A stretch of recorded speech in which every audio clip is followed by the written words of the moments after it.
Well, first up, let's begin with breaking updates coming in of a prominent Delhi school receiving a bomb threat email prompting security personnel to carry out a search operation on the premises. The officials at the Fire Service Department have confirmed that they received a call regarding a bomb threat. This call was received at 5:02 a.m. The police, the fire department, the bomb detection teams and the dog squads are participating in the search operation. Remember, this is the sixth time in just the last 11 days that schools in the national capital have received such threats. We've seen politics also play out over it, but it has also led to the school schedule being disrupted time and again. My colleague Priyank Tripathi is joining us on the broadcast with the details. Priyank, this is the sixth threat to Delhi schools in just the last 11 days. What are the details of the latest? Because police officials take every threat seriously, and yet again, we're seeing that the school is not functional today, isn't it?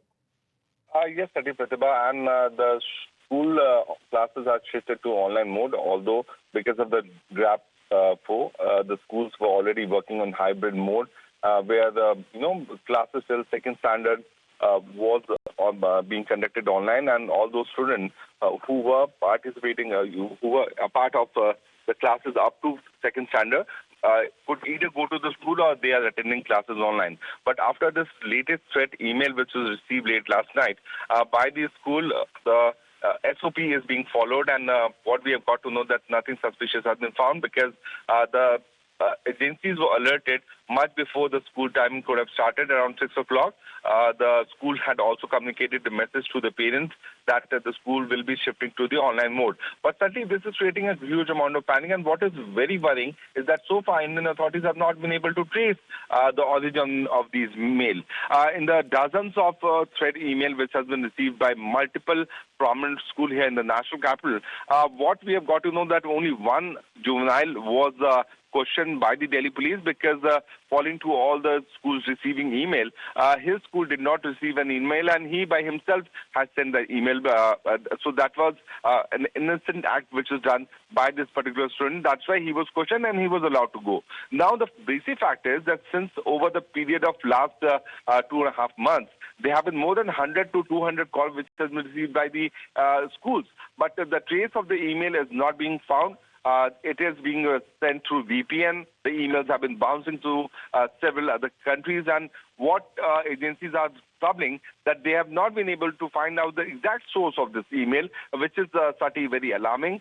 So far, in this particular instance, nothing suspicious has been found. The school has shifted to online mode, and proper check was done by the authorities. Okay, all right. But Priyank, like you mentioned, it's becoming very troubling. And since we have seen several such incidents over just the last few days, are the police officials also looking at perhaps making more stringent measures to ensure that such threats are taken care of, maybe taking action against those who are issuing these threats and tracking them down?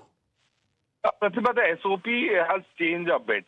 Like earlier to that, what we used to happen that whenever any school used to get the threat email, the school students were sent back home. It was creating a huge amount of panic because early in the morning, while the working parents are also going to the offices, they had to rush back to the school in traffic, and that used to create huge amount of panic. So the Delhi police have also instructed the schools not to close it and take the students to an isolation area like a playground or some other place before the check can be completed by the authorities.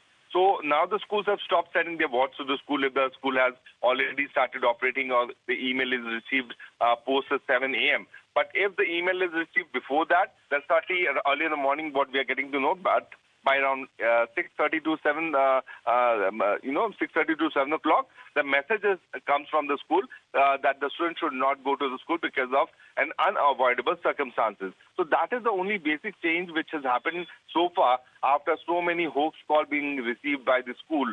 But certainly the origin of the email is certainly something which has not been found so far by the Indian authorities, which is certainly a very, alarming thing. Okay, all right. Priyank, thank you for joining us with those details.